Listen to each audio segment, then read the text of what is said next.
Welcome to the Run for God Run Club, where you will find God in a runner's space. Welcome to the Run for God Run Club. This is your one stop each week to be motivated and inspired to get off the couch and onto the running trail where you can, in turn, inspire others to do the same. Let's learn, laugh, and leap into running together, giving God the glory for what we are able to do in His name. Amen. I am your running host, Dean Thompson, and today we share a story about how the Run for God Run Club has rekindled a yearning in someone who is looking for it. And then I'm going to share a story of Highway 6. It's a pretty unbelievable, but 100% true story, and I think you'll like it. And joining me to discuss those stories and a whole lot more is Run for God founder Mitchell Hollis. Thanks for having me, Dean. How's your week been? It's been good. Did you have a good Easter? I did, yeah. Kind of low-key. Stayed around here, went to some families Sunday evening, but yeah, pretty low-key. It's always good just to... church service on Easter is so special. Yeah. Not just because it's a church service, but it's just, I don't know. You really start to think about that morning. Yeah, I was pretty stressed out on the service because I do the sound at church. Yeah. Well, our worship leader decided that, he added the choir in a year or so ago, and so that complicates the sound guy. Mm-hmm. And well, this past Sunday he added in a full orchestra. Oh my goodness! And the point is, I run the sound, but I'm not a sound guy. I'm deaf in one ear and I can't hardly hear out of the other one. And so I really have no credentials to be running sound, and I was just a nervous wreck because that's a lot of sounds coming from a lot of places. But it turned out great. It was.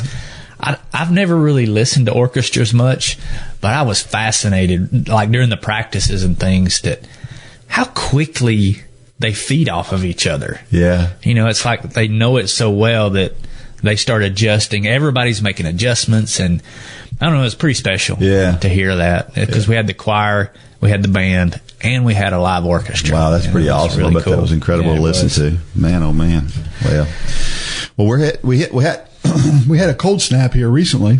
A little chilly this morning, but we are definitely headed for warmer weather. Yeah, 75 and sunny yesterday. Yep. And we're going to have somebody is going to say over the next couple of weeks, we went straight from winter to summer. Yeah. And it's like It's been great. A month and a half of nice weather, and somebody's going to say it anyway. Yeah. Hey, before we get started, let's talk about this week's sponsor. This is a guy I talked to just yesterday, State Farm, Brandon Combs. We've talked about Brandon a few times. When you make the right decision, it feels good, like picking the perfect accent rug or choosing a good night's sleep over an all-night crime binge. It feels really good to make the right insurance decision, too. That's why State Farm agent Brandon Combs is right here in Dalton, Georgia, to help you select the right protection at the right price. Brandon will make sure you understand your State Farm coverage so that you know what to expect if the unexpected happens with State Farm Brandon Combs. That line in there, he's our sponsors send us these things, but what he said is so right, and we won't park here too long, but I think the best insurance agents are those who teach. Yeah. They help you understand, just like the best investment advisors are ones that teach you and help you understand, because when you understand, you got a lot more, it provides a lot more comfort. And Brandon does that. He'll sit you down and explain and let you ask questions. And so, give Brandon a call if you need insurance. Absolutely. Well, our Facebook post from last week comes from Jennifer Endicott Pollock, and she said this. So, when we found out that there was a competitive training plan for this year, Laura Jacobs and I both said we were doing that one since this is our third year in the club. Neither of us has kept up with all the workouts, but today we met up, and even though she did not want to do 7 miles, we ended up doing just that. Thank you, God. Neither of us can make it to Dalton next week, but I will be running a half marathon locally, and hopefully she can join me. This is, I thought this would be good to remind everybody that we have these extra training plans out there, that we have the beginning plan, the idea of just getting you to the finish line, and then we have an additional plan for each distance. to help you get faster if that's your desire. Now, that may not be your desire, and that's fine. It's all well, and it's not something we really promote too much either, because if you're coming to running for the first time or for the first time in years, you don't need to start with that one. You need to start with the plan that's online. But yeah, if you're like them, if this is your second time around or third time around, by all means, jump into that little bit more advanced plan and challenge yourself. Provides a little bit of variety, huh? Mm-hmm. I mean, if nothing else, it's just doing something a little different than you've done it before. And of course, they're talking about being partners and pushing each other and helping each other, hold each other accountable. That's so important in running, because running's hard. It's hard to get out there and get it done. So that's always a good thing. And we're going to talk a little bit more about that here in a little while. And the other thing that I noticed is that Jennifer and Laura in this example, they haven't been perfect. Right. You know, they admit we've missed some workouts and things like that, but that didn't stop them from getting out there and getting it done. And that's a great example for everybody out there, because so many of us, we talk about it all the time, that people will quit instead of just marking off that day and moving to the next one. Yeah. And don't ever quit. Just keep going, because tomorrow, like they said in Gone with the Wind, tomorrow is another day. The perception of perfection is an illusion. That's right. And we're going to talk about that in our spiritual lives on down in the podcast. But yeah, I mean, we're going to mess up. You're going to mess up. You're going to miss workouts. But don't let that stop you, because nobody hits 100% of the workouts at 100% the right pace 100% of the time. That's right. Nobody does it. That's right. You were on the track the other day when I cut my tempo run a lap short. Weren't you? I didn't know you cut it short. I did. I cut it a lap short. You didn't tell me that. I did too. Did you really? Yes. Well, I would have ridiculed you if I would have known that. Now I know how much you're paying attention. I must not have been paying attention, because I would have let you have it. I was fishing for I would have used your words against you. You're going to hate yourself tomorrow for that. It was my knee was hurting, and it started really hurting with 2 laps left, and I thought, it's just a half mile left, and then it got to hurting a little bit more, and I thought, it was over. I was good at that point. So, anyway. All right. Hey, we had a trivia question from last week, and I love this trivia question. It turns out that this guy that this trivia question is about just passed away recently, and so that's why I thought it would be a good idea to ask this question.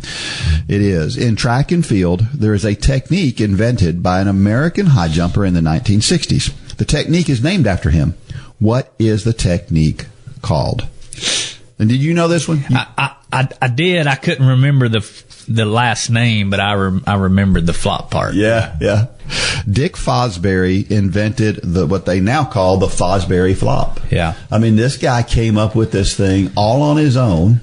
And it's the standard now. It is the standard. I mean, almost nobody does any other type of high jumping than the Fosbury flop, because it is so efficient.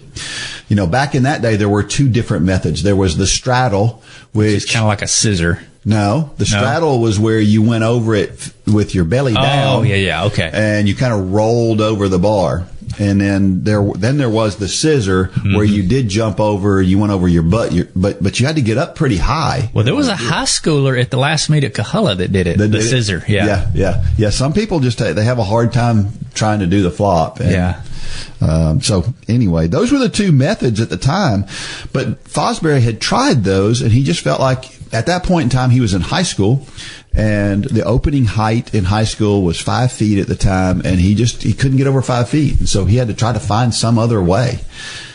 So he did, and he came up with this Fosbury flop. And it's funny, because when he first started doing it, people were watching him try it, and they called it an airborne seizure. That's kind of what it looks like. It looked like. And of course, he got better. He perfected it, and then eventually made it to the 1968 Olympics and won Olympic gold medal using the Fosbury flop when nobody else was doing that. Wow. And I mean, it's really cool to think about somebody doing that, coming up with something like that on their own.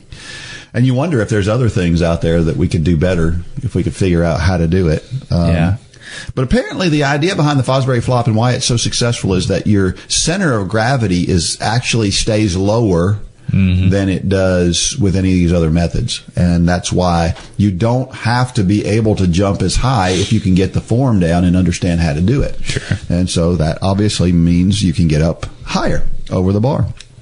And again, like you said, almost nobody I mean, you'll find, like you said, you saw that one guy. It's probably the only one you've ever seen other than.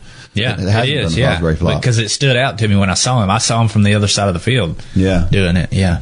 One of the interesting things about this too, when Dick Fosbury invented the Fosbury flop, just prior to that, when they did the high jump, they high jumped into sawdust. Oh, how messy would that be? They didn't have a mat or anything. Well, I don't know that it's any messier than jumping into a sand pit for the long jump and triple jump. But yeah, but your back is going. You got it. Yeah, I don't know. Well, but remember in that time that a lot of them weren't landing necessarily on their back. So well, that's true. Yeah, but that may have been part of the reason why. You go landing on your back and your head like they do into sawdust. That would, because sawdust. Yes. When it's compacted, it's not soft. No, that would hurt. Yeah. So I'm sure that probably had something to do with that's true. Looking for another way to do it. So anyway, interesting. Well, what do we got coming up? Anything exciting? So this weekend, we start setting up tomorrow for the Run Club weekend. Got a good crowd coming. A little bit smaller crowd this year. I think so many people went to the Cannonball and to the Gulf Shores race, and but man, we've got a great group coming. Got a few that are already here. The Tom and Val from Ireland are already here. Yeah. We went out on a walk with them last night. It kind of makes. We talked before the podcast. It's on down in here. We get those reminders sometimes that this is so much bigger than us, and for a couple to come here for the second year in a row from Northern Ireland, it's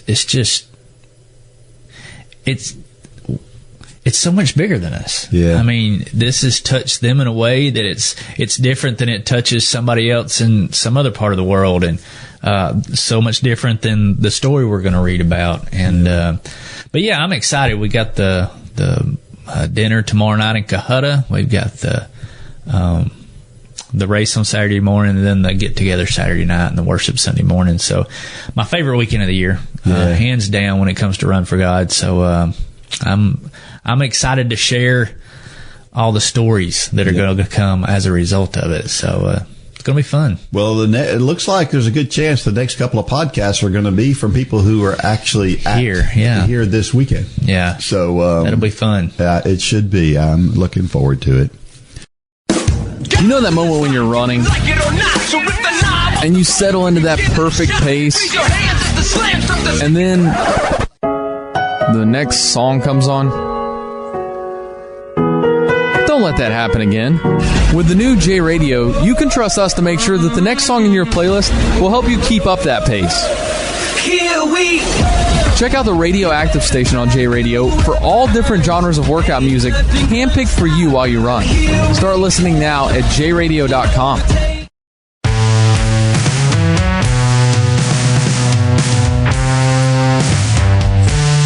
All right, we're back, and we have been begging you now for stories for quite some time, and we still need some stories. Now, you're off the hook for a week or two because we've got some kind of in the kitty, but we're not far ahead. So we never need to get comfortable. That's right. Thinking we've got plenty. That's right. We need to hear your stories, and I'm sure there's got to be some stories to come out of the 5K weekend. Yeah. So write them down. Send them to us.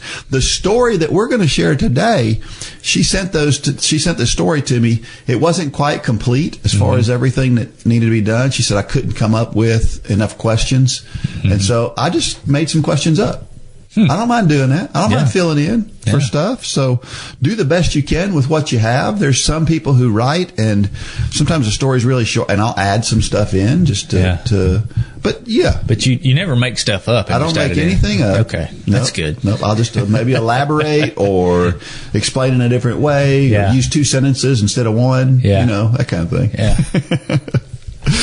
Yeah. All right. Well, let's talk about running form. How important do you think running form is to how we run?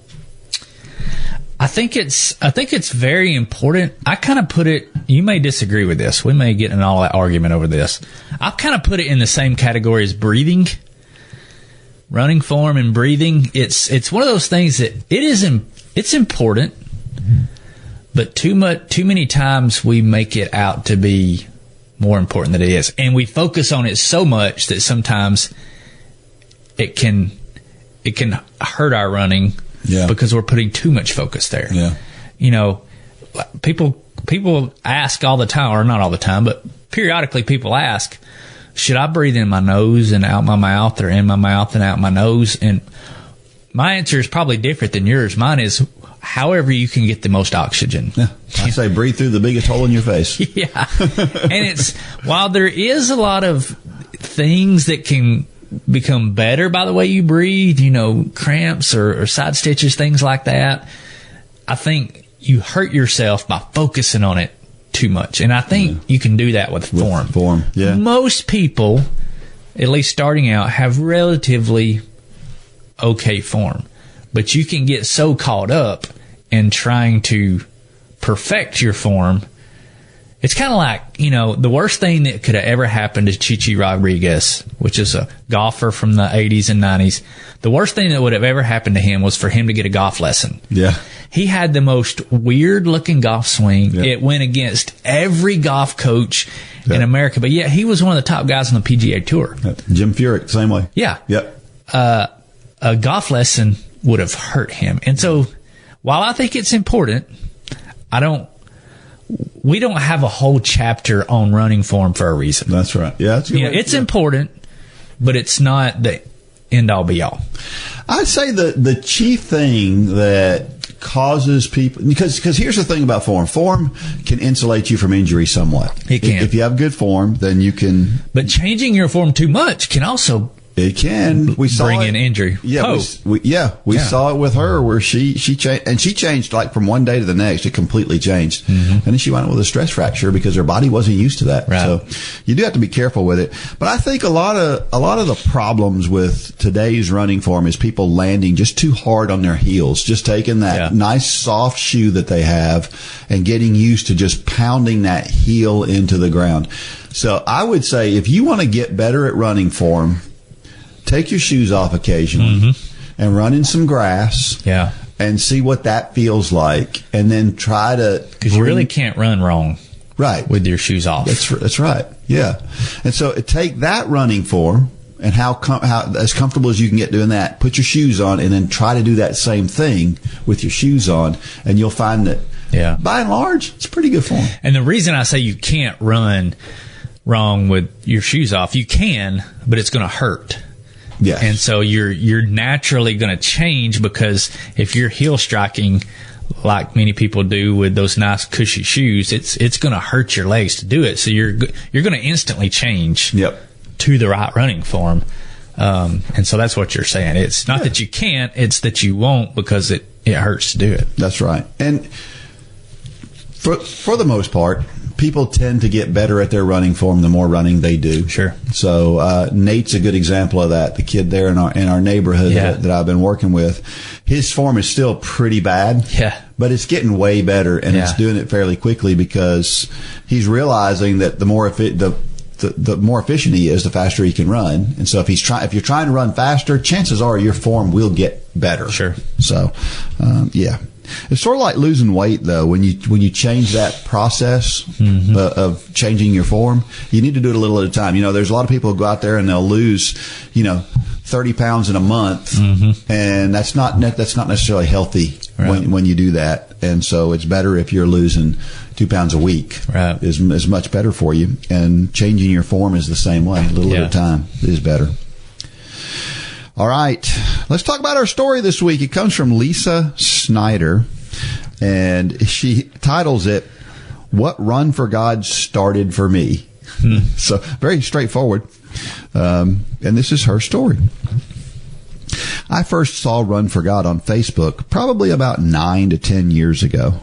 At that time, I was in a local running club and able to run a half or full marathon. I attended church weekly and believed I was in a good walk with Christ, so I didn't register for your run club. Fast forward, 5 years ago, I left the church I was attending due to some hurt feelings. Then COVID hit in 2020 and had to put running aside due to my job. Most people were either laid off or working from home, but my job was just the opposite.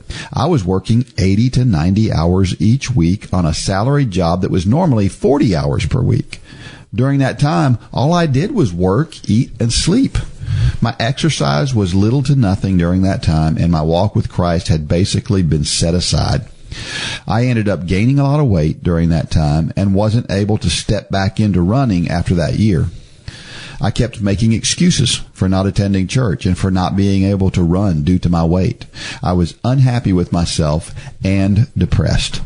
Finally, at the beginning of 2023, I decided to make a radical change in my life. I'm turning 60 years old this year, and I needed or wanted to lose weight, along with wanting to run again and learn more about God, so I joined the Couch to Marathon Challenge. Little did I know how much this would change my life. Through your weekly podcasts and Thursday night live sessions, I was learning more about God than I ever had in the past. It drew me into reading of the scriptures and improved my prayer life with God. During one of your sessions, Mitch spoke about how important it was for everyone to have a church to belong to. My husband and I had been searching for the right church to attend, only to be disappointed and not going anywhere.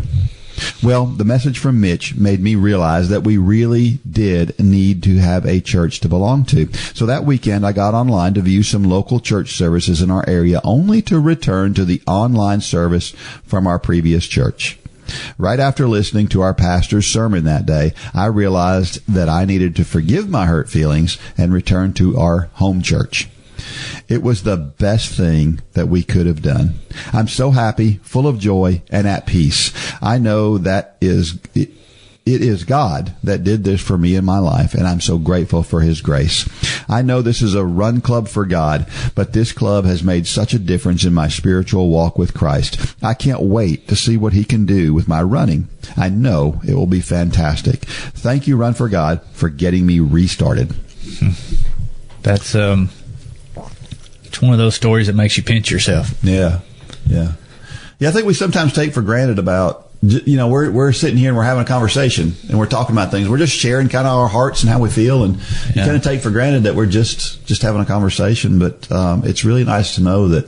I mean, we pray before every podcast that God moves us out of the way, and that He speaks loud and clear through us. And it's just good to see that God is doing that, right? Yeah. And I think there's a lot of this going on over the last few years. Not necessarily the whole thing about being estranged from the church for a little while, but the 2020 and COVID really, really knocked people off their game in a major way. And I think there were a lot of people who were saying it at the time. You and I talked about it on this podcast, that we need to be around people. It's an important thing for us to do, and particularly in church. And we just knew it was going to have a horrible impact, and it did. And this is just one example of probably millions of people. This is what scares me so much. We've talked recently about AI, virtual reality, and those things, because there's going to come a time when people are actually going to prefer AI and virtual reality to actual people. Yeah, since we kind of got on a rant, or at least I did, about the AI when you did that story that was AI based, which it still blows my mind. I've had many conversations about that since then, but since that podcast, some very prominent people in our society have come out and said, including Elon Musk, who is the kingpin of all technology right now, hey, we need to pump the brakes on this. And they're calling for a pause on the development of that technology, or the advancement of that technology, because,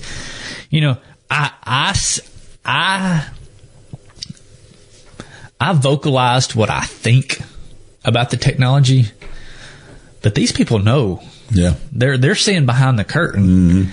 And for somebody like Elon Musk, or I think Tim Cook was another one, the CEO of Apple, for these people who their livelihood and their business is the advancement of technology, for them to say, whoa, pump the brakes, that should be a wake-up call. It should be. And there's others who are saying, they're trying to pause everybody while they secretly advance this technology. It's kind of a race to see who could be first. No, I don't think that's I could be completely wrong, but I don't think that's the case. I think these people are seeing something that they understand this could be damaging to society in general, and this is not a conspiracy anything. It's just when you start taking away human interaction, society will crumble. Yeah. No question about it.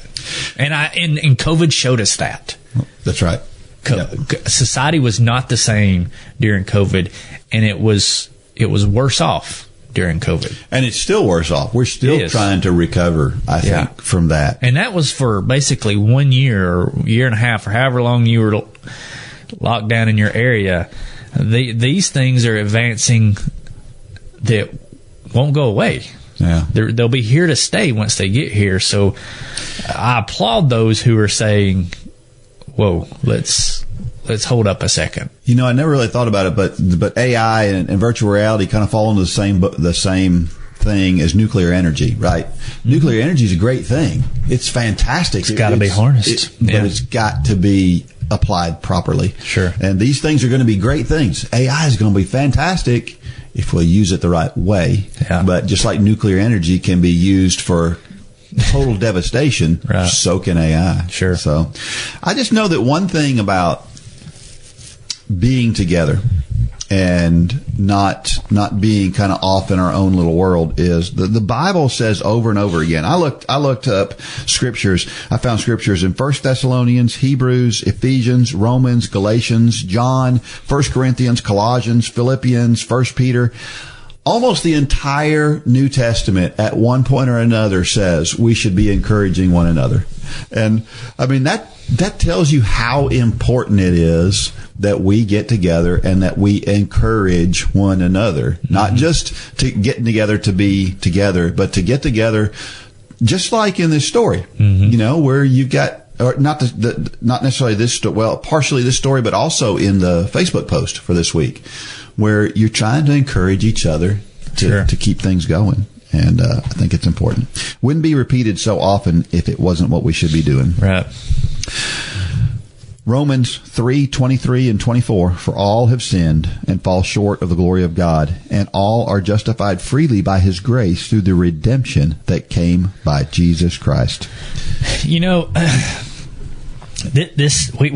said this so many times. Verses hit us different every time we read them. And this one this morning really hit me differently, or I saw a different angle on this verse than I've ever had before. One of the big things you hear from those who aren't believers is that, well, Christians are just a bunch of hypocrites. And I grew up in church. I've known this verse ever since I could talk. But what we have to understand is that many don't understand this concept. Mm-hmm.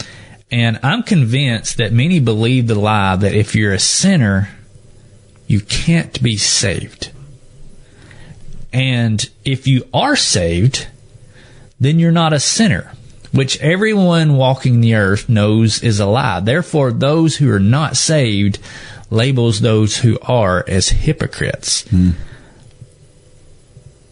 Are there hypocrites? Yes, but the basis for that argument is flawed from the outset. And I don't know why it hit me that way this morning. We talk about, we use the word ignorant, not in a demeaning way. Ignorant is just a lack of knowledge. Yeah. And we have to understand that there are people all around us. They don't understand this. They've never heard this verse, number one, but they don't understand the concept that we need Christ because we are a fallen people. Mm-hmm. I think there's a narrative out there that says that, and I don't know this, I've never seen it, but it makes sense that there are many out there who think that we are some kind of secret society that's somehow saying that we're not sinners. And that's just not the case. And I don't know anybody who does say that. That's one of those kind of half-truths that people perpetuate that don't know any better. Yeah, they don't understand it. And that's why it's so important that we tell them. Yeah. Because I can see if you try to put yourself in the shoes of somebody. We're reading through Radical right now. I've been talking about that. And David Platt does a good job of talking about people who have never heard Jesus. They've never heard that name. Yeah. They've never heard Bible. I mean, there are people groups around the world who, if you said Bible or Jesus or even God, there are people groups around the world that they don't know what that means. Wow. And so that is so foreign to you and I. Yeah. It is so foreign for a kid that grew up in church, went to church his whole life. That doesn't make sense. But we have to understand that on a global scale, we're in the minority. Yeah. And that there are people. And so I say that because we have to learn when dealing with people and hearing people who say that, because I'll be honest, I've heard people say, well, those Christians are nothing but a bunch of hypocrites. This is where I'm going with this argument. It's so easy to want to go on the attack. Yeah. You're wrong, and here's why you're wrong. Well, they may just be misled. They may just not understand. Yeah. Because at the end of the day, that's where a lot of arguments come from. You know, I was listening to a podcast. You probably listened to it, the same podcast, but it was about debating people. Mm-hmm. And a lot of times when you're debating people, we naturally want to go on the attack. Mm-hmm. But the secret to a great debate is understanding where the other person's come from. It's not saying you agree with them. Right. But you got to understand where they're coming from before you can get them on your side. Yeah. And I think this is the pinnacle of that is they have to understand that we're not saying you're a sinner. Right. They have to understand that we're all sinners. Yeah. And that brings the temperature down. And I don't know, it's a good point. This verse really hit me different this morning for that reason, that we're more and more we're walking around a society that is, and I don't want to use the word, I'm not going, are just uninformed. Yeah. And it's our job, it's our charge from Jesus himself to go inform them. That's right. Yeah, that's a good, I was thinking about day before yesterday, we had a track workout with the high school kids, and we were doing something that can be known, it's known by several names, it's called acidosis training. And so I was explaining to them kind of what that was. And it's kind of the same thing. They didn't know what it was, and once they understand what the goal is and what we're trying to do, they could buy into it more. And so if people understand that you're not just pointing fingers at them, and that, look, we're all kind of in a bowl together, it makes it a lot easier for them to find a place to get a foothold to start talking further. Yeah, you didn't start the conversation with going to that track team and saying, you're a bunch of slowpokes. That's right. You said, okay, we all have the problem of being slow sometimes, and here's something we can do to be better. Yep. And as coaches, we know how to start that argument, but many times when talking to people out in society, we're talking to the kid that don't understand an acidosis workout, and we're saying, you're a slowpoke. Yeah. Now, it just really convicted me that sometimes that is my posture. Yeah. Is I want to attack because I feel like I'm being attacked. Yeah. But what I'm really dealing with is a high school kid that don't understand the workout you're trying to give them. Yeah. And we need to take that same posture. Yeah. By grace. I like that take. 1 Peter 5, 6, and 7, humble yourselves, therefore, under God's mighty hand, that he may lift you up in due time. Cast all your anxiety on him, because he cares for you. God has brought joy, happiness, and peace back into my life. It wasn't on my own strength, but was from God. Of course, that last part is what she added. And we all, 1 Peter 5, 6, and 7, we've all heard it a million times. We've talked about it. Mm-hmm. People have cited that one before. And the truth is, being humble, not my strong point. You and I are very similar in that we have some pretty strong opinions. We're experts on our opinions. That's right. And so, I like to share my opinion. And now I'll say this about the way I feel about things is I'm very open. Yeah.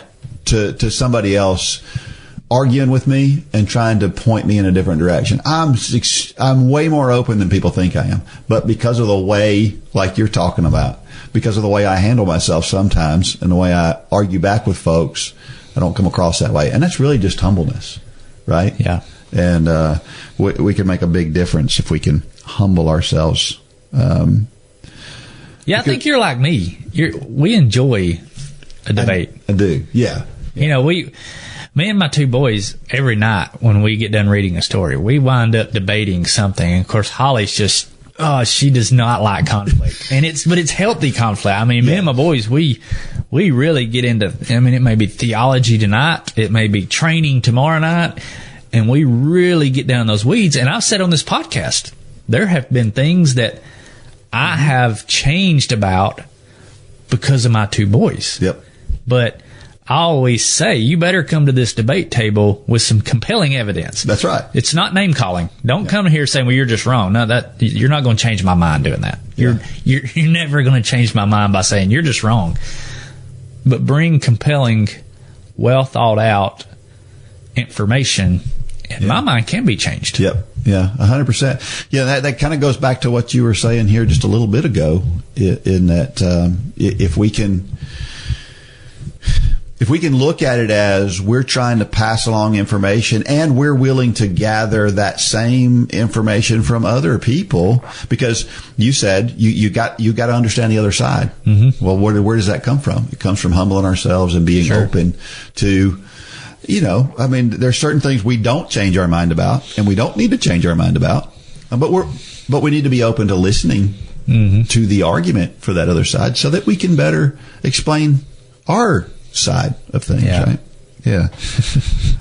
Some of these debates we have at nights, Landon and I, sometimes it'll go 30, 45 minutes. And then we'll finally get done and we're like, man, that was fun. And Holly's just over there like sweating. Like, I cannot believe y'all think that's fun. Well, my pastor is just like us. Yeah. And so we got into it last night. And I don't even remember what it was we were debating, but it was one of those things where, I think this and he thinks this, and we were a little bit different, and we kind of shot back and forth at each other, and he conceded some things to me and I conceded some things to him, and we were like, I had something else I needed to do, and I'm like, I need to go do this. He said, yeah, we're going to pick this back up later. Well, but and it's fun. Yeah. Did you listen to the particular podcast I'm talking about? I'm not sure. Where the person was talking about debating. We'll talk about it after. Yeah. But anyway, hey, he said that the origins of debate were to leave a debate with something better than you went into. Right. And debates, especially in our political system, have not turned into that. No. They've taken a weird turn. But great debating is necessary in our society because, it's just like when we go into a meeting about a development project. We've talked about this on here before. We'll sit around the table and there'll be, we'll raise our voices. Everybody around that table is very passionate, but we've always made a pact that we're leaving this united. Right. And if that is the ultimate goal, even a heated debate is very good. Yeah. Because you're getting all those passions out and you've got to listen to the other sides. And when you do that and you do it correctly, you're going to leave that session better than you went in. That's right. Yeah, that's a good way to put it. Well, Lisa explains in her case, she's living by this verse, and God has literally, because she has taken all of this stuff and she has given it to God, she has literally changed her life and gotten joy back into her life. She said she was depressed and now she's joyful. Think about the extremes there. Sure. Depressed to joyful, all because she's living by this verse. And that's pretty awesome. Galatians 5:1, for freedom Christ has set us free. Stand firm, therefore, and do not submit again to a yoke of slavery. Here again, I feel like freedom is always ours if we're a child of God, freedom is always ours to have, but many times we just don't accept it. how many times do people do just like Lisa did, and they leave the church because of hurt feelings? Mm-hmm. Those hurt feelings are exactly what the devil will latch onto, and he'll turn them into resentment. He'll turn them into anger, and before you know it, you're thinking the church is a bad place. Mm-hmm. It sounds like Lisa chose to forgive and reconcile, which is what the devil will fight his hardest to keep from happening. But freedom is simple and it's instant.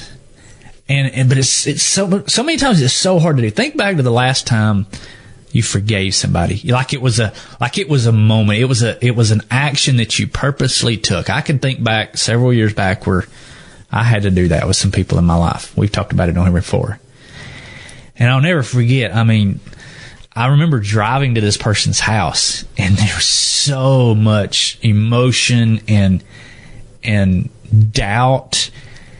And everything in me was just in total consternation. I mean, I was a wreck. Mm-hmm. And I know that was the devil he had all his demons he called in the Calgary because Mitchell's about to do something that's going to set him free, and we need to stop this. And I'll never forget, even knocking on the guy's door, and the guy opening the door, I can see it like it's in front of me right now. The guy opened the door, said, "We need to talk." We went and sat down on his couch, had some conversation, and then I'll never forget when I said, "All this stuff that happened in the past, I forgive you." Instant. Wow. The devil was gone. Yeah. The weight was lifted. And it is that instant, and it is that liberating. And I remember leaving there thinking, wow, it's one of those times that you need to always reference in your life. Yeah. Because the next person you choose to forgive, guess who's coming back? That's right. He's going to be back on your shoulder saying, this is wrong. You need to hate this person. But in this story, she chose to forgive whatever happened in the church. I don't know what it is. I don't know what her situation is, but I know a lot of times if it's with the church, it's petty things. Yeah, most of the time. I don't like the music.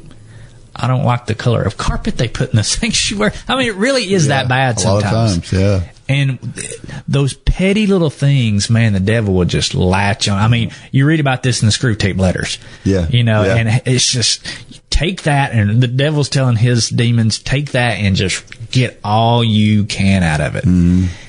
And before you know it, you turn around 2 years later after you're just torn in two with the church, and you hate the people there, and you realize this all started because they played a song I didn't like. A lot of times that's where it's... Now, I'm not saying there's not some serious things that happen, and for those are the exceptions. Sure. But they're not the rule. Yep. A lot of times it's the same thing with the relationships. You know, the person that you don't like, it's because they said something 10 years ago about the shirt you were wearing that offended you. Yeah. Yeah. And you write them off, and guess who gets right in the middle of all that? Yep. The devil. And this is the world we live in today, where this whole victim mentality thing is this on steroids. It's you shouldn't forgive people because people did or said something, and or because of who you are, what you look like, or so many different reasons why we should be holding grudges against people, basically, is kind of the way our society is built right now. And it's so sad because it's so anti-biblical. So anti-biblical. We should be... Like you said, I remember a preacher saying you should forgive everybody every time for everything they've ever done against you. Period. And that's it. That's it. That period. And instead, we're taking things, we're dredging up something that somebody did 30 years ago, and the term they use today is canceling that person because of something they did 30 years ago when they're a completely different person today.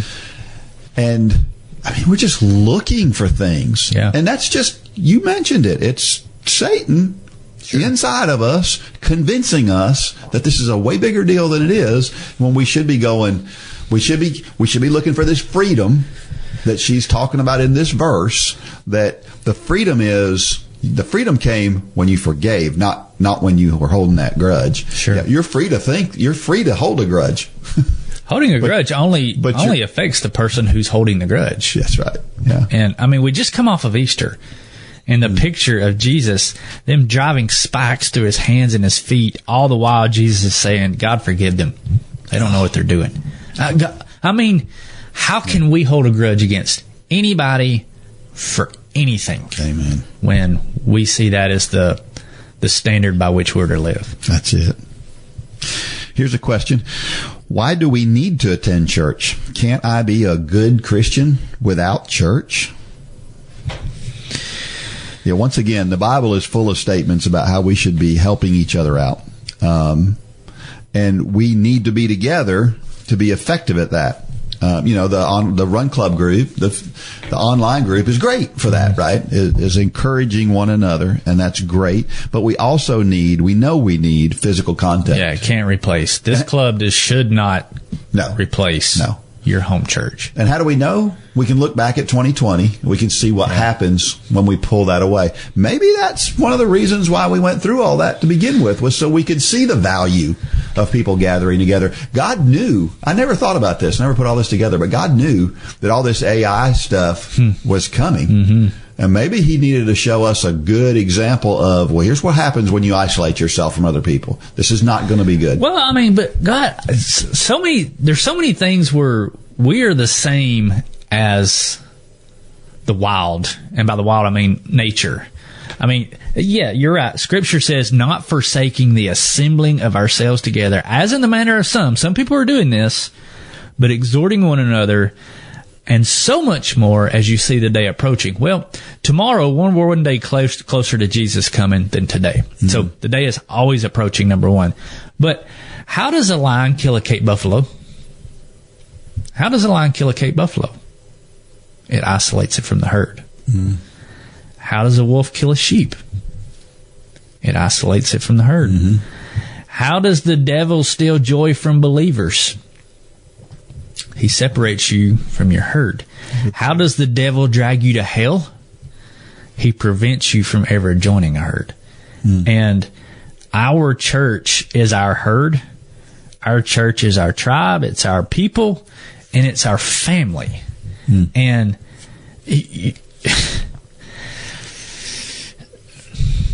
church has gotten pretty casual nowadays, and casual in some ways that I like. I like that I don't have to wear a 3-piece suit to church. Yeah.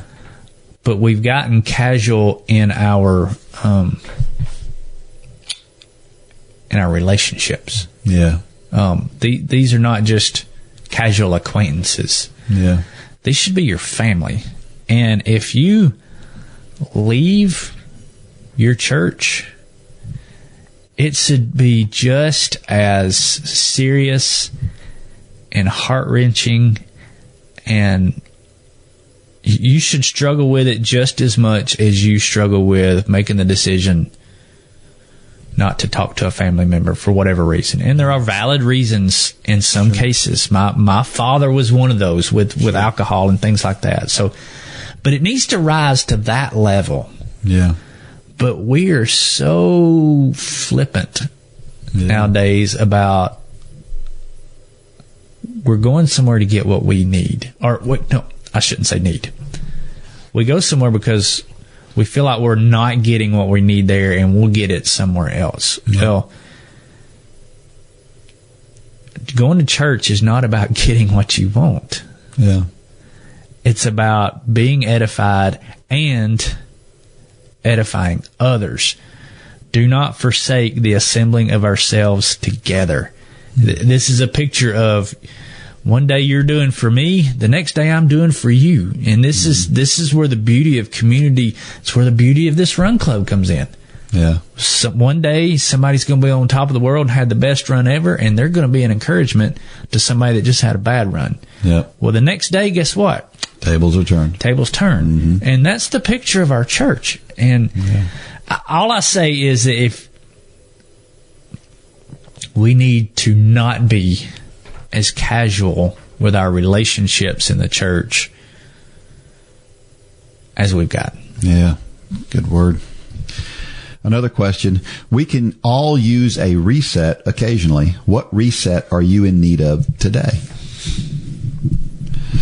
I guess, we all get off track again. We go back to 2020. We threw a lot of people off track. For some it was church. For a lot of people it was church. Some people still haven't gone back to church since then.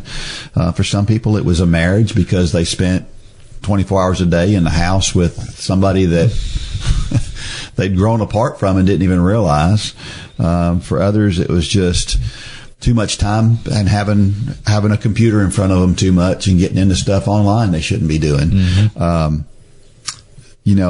think about it from this standpoint. As a coach, I used to coach baseball at one time. And of course, in baseball, we always talked about the fundamentals and making sure that we never neglected the fundamentals and that we always practiced. You get so tired of taking ground ball after ground ball after ground ball and trying to make sure that you're in the right position and you're doing the things you need to do.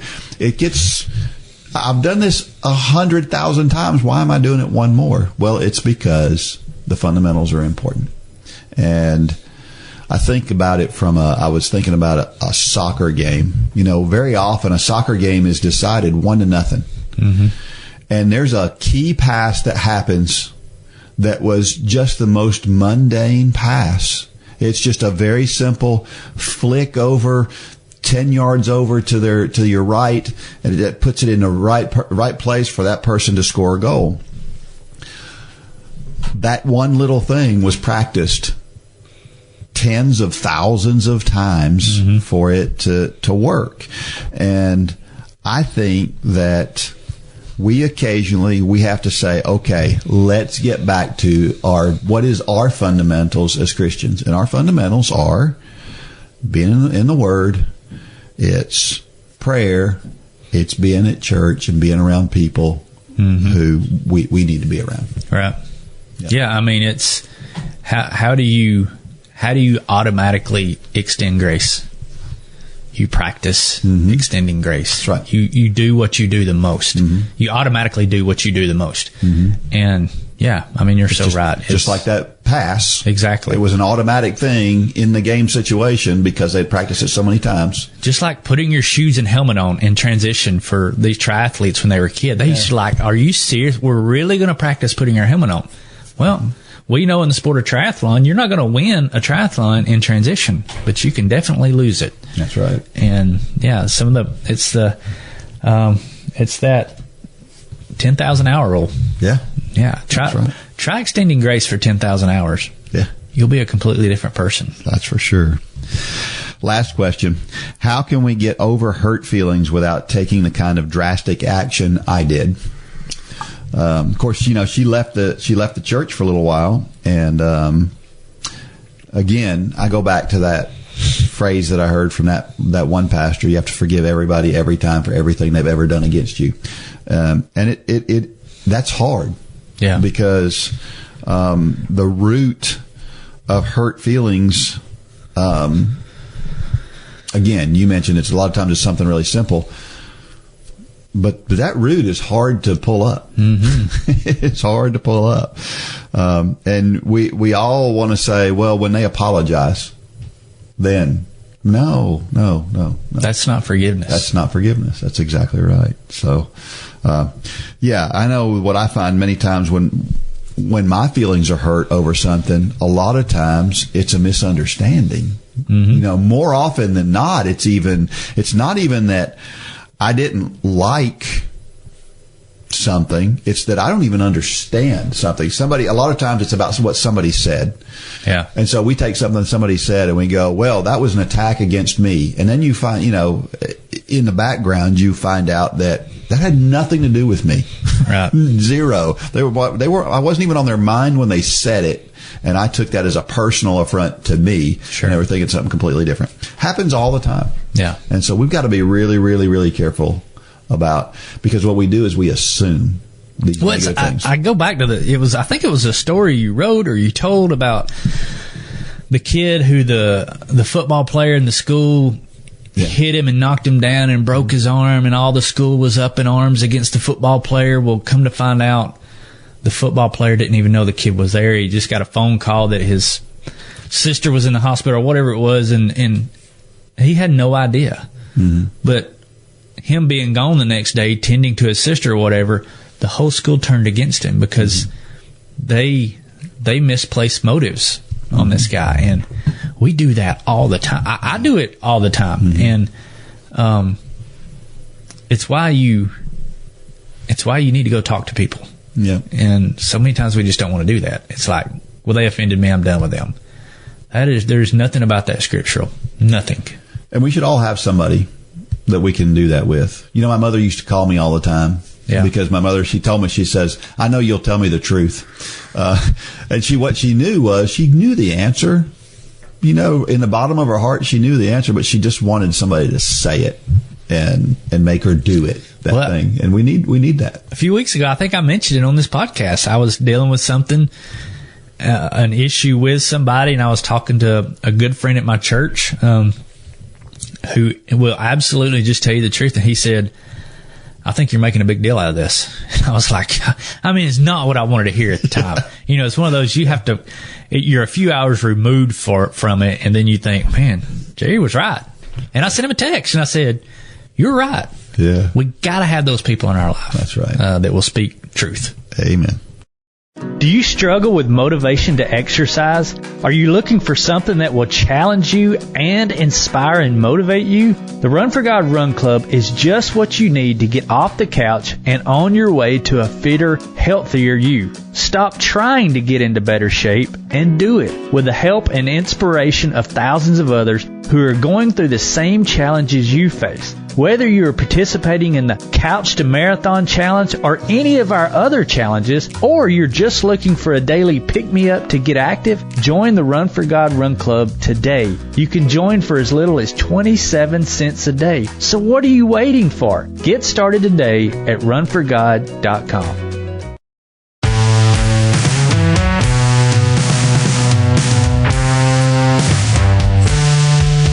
We're back. Let's talk about cross-training a bit. Why should we add other exercises to our routine? I mean, if we're running or we're walking, why should we do other things? I mean, it just rounds out the body. I know that sounds very simple, but it's true. If you work one muscle, especially opposing muscles, you always need to do that. But it's just overall fitness. It makes you feel better. It's sort of like, why would you not eat the exact same meal every day, right? Because you need other nutrients. Right. And it's the same thing with cross-training, I guess, right? So, cross-training, obviously variety is just nice to start with. I mean, that's one reason to do cross-training. You burn calories more efficiently when you do things at different intensities. And typically when you do different exercises, you typically do them at different intensities. You obviously, the stronger you are, you insulate yourself from injury. And you're just in better shape overall. And if you're talking weight, especially if it's some kind of resistance training, I mean, we know as you grow older, you lose muscle. And trying to maintain that is a battle that's never won. Yep. And so, we're not talking about bulking and being big. It's being fit. Yeah. Because you don't get it and keep it. Yeah. We're constantly losing it, so we need to do something to counteract that. Well, that's been a stark reality for me recently. I've realized I was having a hard time just squatting down and getting back up. Yeah. Just getting back up from a squat was hard. Yeah. I'm like, I've really gotten weak. And so I've started doing some exercises to strengthen myself, and it's making a difference. And it doesn't have to be complicated. No. Simple. It doesn't have to be a lot either. Right. Yeah. It just has to be a little bit. I mean, I'm spending 10, 15 minutes 3 times a week maybe. Yeah. And it's making a huge difference. Yeah. So you can do things, weights. There's body weight exercises. That's what I like to do. That's what I do. Cycling and swimming are real good replacements for running. But then I want to talk about too, there's other things too. Realize that when you go out and you do yard work, That's really good for you. That's cross-training. That's something that's really good for you. If you work in a job where you're on your feet and you're doing physical activity all day long, that's good cross-training for what you're doing. That may not be aerobic cross-training, but it's good cross-training. By the way, I heard recently that one of the best predictors of longevity, how long we're going to live, is VO2 max. The better the VO2 max, the longer you'll live. Really? That's good news for Run Club members. Yeah. That's what we're all working on. All right, it's a time for Dean's Thoughts, and that's a time when I share something that I've written about the intersection between running and faith. Well, we're all familiar with road construction crews, and we typically don't have a positive thought about that. But let me talk about one you probably don't know about. This one is called Highway 6. Highway 6 is a road that runs across Iowa and links Council Bluffs on the western side of the state to Davenport on the eastern side of the state. At one time, it was one of the most important roads in all of Iowa. With development of the interstate system, much of Highway 6 has become a lesser used local road, but it's still there. The most interesting thing about Highway 6 is that construction was completed on June 25th, 1910. Not only was it completed that day, but it was also started that day as well. As a matter of fact, the 380-mile road known as Highway 6 in Iowa was built in 1 hour by 10,000 farmers. How long did it take for the last road construction project close to you? This makes me feel like I wasted my last Saturday morning. If someone were to ask, would it be possible to build a 380-mile road in an hour? The resounding answer would be, no way. Keep in mind, there was no social media to organize. There wasn't even the nightly news at that point. But when you consider that each farmer was only responsible for an average of 200 feet of road, it seems much more doable, doesn't it? And then look at the fact that farmers have tractors, and we're talking about a time when most roads were made of dirt, and you can see it happening. An incredible achievement, to be sure, but it's not a stretch to believe it. When people get together, incredible things can happen, especially when those people are focused on the same goal. It is amazing how much easier it is to do hard things when you have someone else working with you. And that goes for running, too. I bet if you asked the most successful runners if they had people who helped them along the way, almost all of them would say yes. Most of the successful 5K Challenge graduates had someone who would babysit, or a spouse who supported them, or a friend who ran with them. Having help is a good thing. I'd even go so far as to say that it can be essential. The problem is that many people don't like to ask for help, and another significant portion of the population try to avoid crowds when possible. I fall into that group myself. Well, okay, actually, I'm in both groups. But you know what? I never regret running with someone else. I never regret going to a crowded place to run in a group. I may not ask for help, and I definitely feel like a fish out of water in crowds, but I could list dozens of people who have helped me on my running journey over the years. I happen to be blessed with a drive to get out and run on my own, but many people are not wired that way. If that's you, don't hesitate to find a helper. There are running groups all over the country. There are runners in nearly every community, and there are many people who don't know they need to run. They just need someone to talk them into it. Find a group, find a partner, find someone, anyone who can help you reach your goals. The story of the farmers in Iowa reminds me of Nehemiah's quest to restore the wall. Building the wall in Jerusalem was just as daunting as building a 380-mile road. Both seemed impossible to those around them. Nehemiah had to endure listening to the naysayers, and they got pretty loud. I bet there were naysayers in Iowa in 1910, too. And I know I've seen running naysayers. One of the reasons Nehemiah was successful is that he knew he had a community of people who were also determined to succeed. When one farmer knew that there would be 10,000 more with the same goal as him, it made that job much easier and more exciting to boot. Nehemiah rebuilt the wall 2,500 years ago. The Iowa farmers built Highway 6 100 years ago, and we're still talking about both of them. because they were hard things to accomplish. Chances are your task is much smaller, but it is just as significant to you as a wall or a road was to those who completed them. So, if you already have a support group, that's great. If you don't, what are you waiting for? Maybe you can even create your own by organizing a 5K challenge class. You'd be amazed how rewarding that can be. I love that story. 380 miles in an hour. I mean, they replaced a bridge right down here on Lake Francis Road, just right down. It took them like a year to replace a 37-foot culvert and bridge. And yeah, I mean, that's amazing. But I believe it. I mean, absolutely. It's we complicated a lot of things nowadays, for sure. We have, and roads are nicer. They are, and it does take a lot more work to build a road today than it did back then. But still, it just illustrates. No, I would say it took more work back then than today, because I mean, nowadays we have we have all this machinery that runs on GPS and I mean the work, the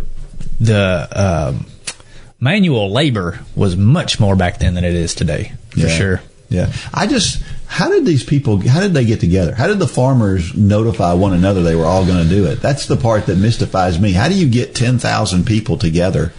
Well, I mean, most of the farmers back then, they were a member of some kind of civic organization, maybe, I don't know, FFA or Farmers of America or whatever, and I'm sure they were members of their local group because they all get together to buy good. I mean, co-ops were created, I think, long before that. Yeah. And so you probably had a series of co-ops that got together and said, hey, we need a road from here to there. Let's make this happen. I can see how it happened, for sure. But you're in charge of this section and you're in charge of this section, and you know what I mean? And organizing 10,000 people to do that just seems pretty daunting. Yeah. With the methods they had to do it. Now, in today's world with social media, you'd think, well, that could be easy, but you'd never see. Yeah, but then you get everybody's opinions thrown in. Well, we don't need to do it that way. That'll wreck anything. That's a good point. Well, I don't know. One of the things in just kind of looking at this story that I didn't realize. Did you know that 99% of roads that are dug up today are recycled? Oh yeah, we're dealing with it right now. We just paved a new road down here at Patterson, and we've got some bad spots in it, and the bad spots are the recycled material that didn't get milled good enough. So it's great that they can recycle it, but it does cause some issues. Yeah, for sure. Well, it's always good to ask for a little help. I'm not good at asking for help. We've talked on here before about putting up the tent at cross country meets and how much faster that gets done when it's not me doing it by myself. Right. And you're pretty good about getting people to get up off their rear ends and get it done. And I guess my problem is this sounds so petty, and I guess it is. But as soon as I see the way they folded that tarp up, that's mine and your Achilles heel. Yes. Oh, it drives me crazy. It's like, how hard is it to fold it up nice and neat? Yeah, we have our way of doing it, but many times if you're going to ask for help, you've got to relinquish some. You do. You do. Yeah. Remember David Hendricks and the trailer? The trailer. Man, oh, my goodness. But that trailer was neat as a pin, but I finally had to say, you do it your way, David. Yeah. And, man, he got it done. He got it done. Yep. Well, I remember the high school time when I used to run with somebody in the mornings, having somebody to hold me accountable to running. If we had to get up before school and go for a run every day when I was in high school, and having somebody that I knew I was going to meet to run that morning made me get out there and get it done. Big difference. And just getting into groups, even if it's just pairs, whatever it is, can help you get things done. And we need to find those people who can help us get things done.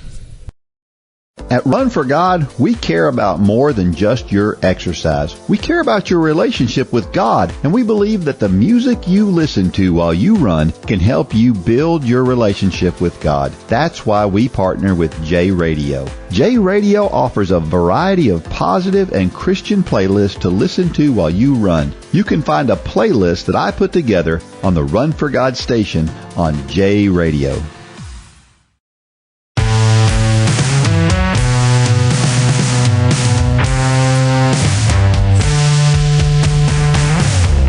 Every week I share a reason why running or walking is so awesome. And this week, it kind of goes what we're just talking about. It may be the greatest activity to do in pairs, because when you run together with somebody, yesterday we spent time on the track together, and we talked about a bunch of things, covered a whole bunch of ground in that, I don't know, however long, 30 minutes or whatever it was we were on the track. And that's one of the nice things about running, is that we can do that. Also, when there's a couple of things you get when you run. It's obviously when you run with somebody else, you have a constant and consistent encourager. We've been talking about that this whole podcast. But then you also have the suffering aspect, that you have somebody with you who understands how hard it is. And so it's a lot easier to encourage and do those things. Yeah, you say in your notes, so they are a sympathetic encourager. I don't know that that's always the case, especially with you. You're not a sympathetic. You're going to hate yourself tomorrow. Sometimes. But sometimes we need that, right? That's right. Yeah. All right, so this really sad thing happened in the mountains of Italy. Apparently, this runner went out to go for a run, and he didn't come home. And they went out to check for him, and they found out that he'd been attacked by a bear. And I don't know that I would go running anywhere where there had been a bear attack. Yeah, I mean, I don't worry much about animals. As far as, like a lot of people are really worried about dogs when they go for a run. I don't worry too much about dogs. Yeah. Maybe it's just because I know how to handle them. But man, the idea of a bear. They're 30 pounds. I'm not going to go running in a place where there's a 2,000-pound thing that wants to take my life. Yeah. So many people too, when it comes to bears, they're like, well, you got to watch out for the brown bears. Black bears aren't too bad. Brown bears, those are the ones you got to worry about. Or, obviously grizzly bears. It's a bear. It's a bear. I don't care. I don't care what color it is. I don't care what its attitude is. I don't care where it came from. It's a bear. I don't want to be anywhere near it. One might be more aggressive than the other, but they're all dangerous. And, for sure. I was reading an article about the guy who was attacked, and they said that if you're attacked by a bear, the way you should deal with it is you should put your hands behind your neck and kind of cover your head with your elbows and lay face down and be still. How hard would that be to do while a bear is attacking you? The problem with that is I've heard many different things that you're supposed to. I've heard that you're to run zigzag through the woods. Really? Because the bear can't. They're I don't know what it is. They can't track you very good when you're running zigzag and all the trees and all that. I've heard play dead. Yeah. Well, that's opposite ends of the spectrum. Yeah. Run zigzag or play dead. I mean, so I don't know what you're supposed to do. I did see a video of a kid. The kid was probably about 9 years old. I think I've seen that. Have you video. seen that video? And the bear's like really close. Yeah. I mean, like that bear could be on him in a second.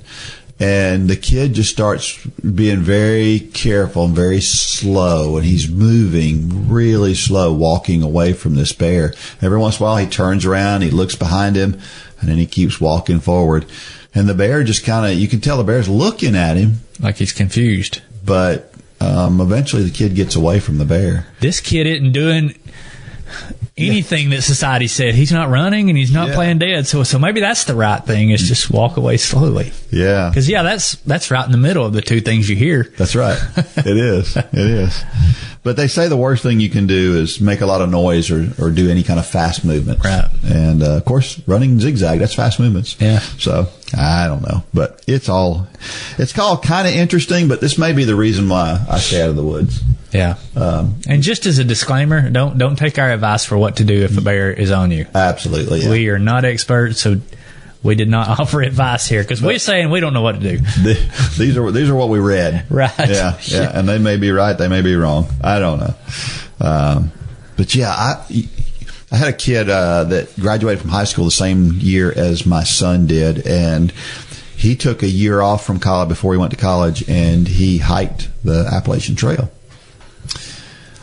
The idea of staying overnight outside, he did it by himself. Mm-hmm. By myself, it's really scary. The idea of all those animals being around, I don't know, that unnerves me a little bit. Well, and on the AT, the people, there's some, I know a few guys that have hiked that, and they said there's some strange people out there. You know, you're out in the middle of nowhere, and a lot of times they have camps. Yeah. And he's felt pretty uncomfortable at some of those camps before, not to mention the animals. I don't think I could do it. Who was the guy? Was it? You don't know. This was from Northwest. Oh, okay. Yeah, Daniel. I can't remember it. Horseman. Daniel Horseman. Yeah. I mean, I think it's a cool thing that he did it. I mean, he did it, and then he went to college, and ran really well in college. I think he ran a 32:10. Wow. 10K at one point in college. He got pretty good. Yeah. So it worked out for him. You know, a lot of people say if you try to take time off after you graduate from high school, you'll never go to college. But he proved that one wrong. Right. And accomplished something in between. Yeah, and here's another dangerous thing about running out in the woods and stuff is a guy at church recently asked me, he said, have you ever run in Prentice Cooper Park? And I'm like, I've heard of it, but I've never been there. And I think Lane runs there some. Yeah, I'm sure they do. Yeah. It's a very popular trail to run on in the Chattanooga area, just outside of Chattanooga.